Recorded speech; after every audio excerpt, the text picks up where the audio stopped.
Hi செல்லங்களா. இன்னைக்கு ராத்திரி நாம அருண் ஒரு குட்டி ஹீரோவோட கதைய கேட்க போறோம். அவன் இருக்கானே, ரொம்ப தைரியசாலி. தெரியுமா, அவன் ஒரு பெரிய சாகச பயணத்துல இருக்கான். கதை கேட்க ரெடியா? சரி, அப்போ மெதுவா போர்வைக்குள்ள சுருண்டுக்கோங்க, கண்களை மெதுவா மூடிக்கோங்க. நாம இப்போ அருவோட மாயாஜால உலகத்துக்குள்ள போக போறோம், சரியா? சரி, நம்ம கதையோட பகுதிக்கு வந்தாச்சு.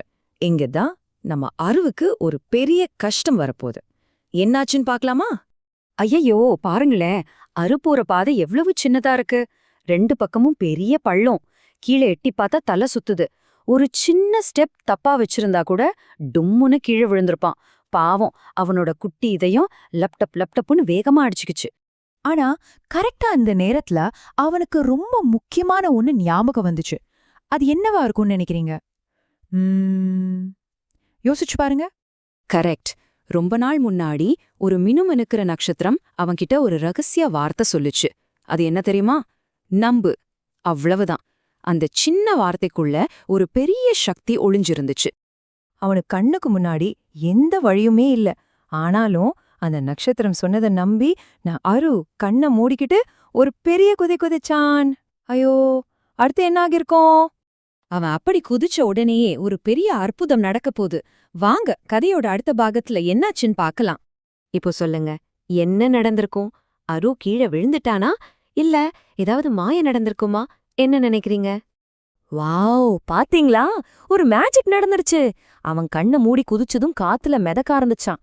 அப்போ மந்திரம் போட்ட மாதிரி மறைஞ்சு போன பாதைக்கற்கள் எல்லாம் பளபளன்னு மின்னிக்கிட்டே ஒன்னொன்னா திரும்ப வந்துச்சு.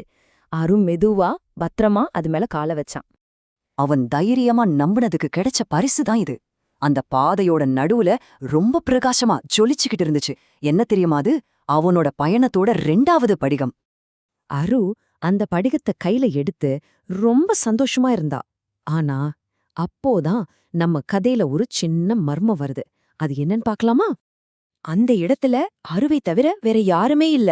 சுத்தி ஒரே அமைதி. ஆனா திடீர்னு எங்கிருந்தோ காத்துல ஒரு குரல் கேட்டுச்சு. அது ரொம்ப வித்தியாசமா இருந்துச்சு. அந்த குரல் காது கிட்ட வந்து ரகசியம் சொல்ற மாதிரி ரொம்ப மெதுவா ஆனா தெளிவா இப்படி சொல்லுச்சு. யாரோ உன்னை பின்தொடர்கிறார்கள். யார் அது? அருவை யாரு பின்தொடர்றா? அவங்க நல்லவங்களா இல்ல கெட்டவங்களா? இத பத்தி நீங்க யோசிச்சுக்கிட்டே மெதுவா கனவு கண்டுகிட்டே நல்லா தூங்குங்க. இதுக்கான பதில நாம நாளைக்கு கதையில பார்க்கலாம். Good night செல்லுங்களா.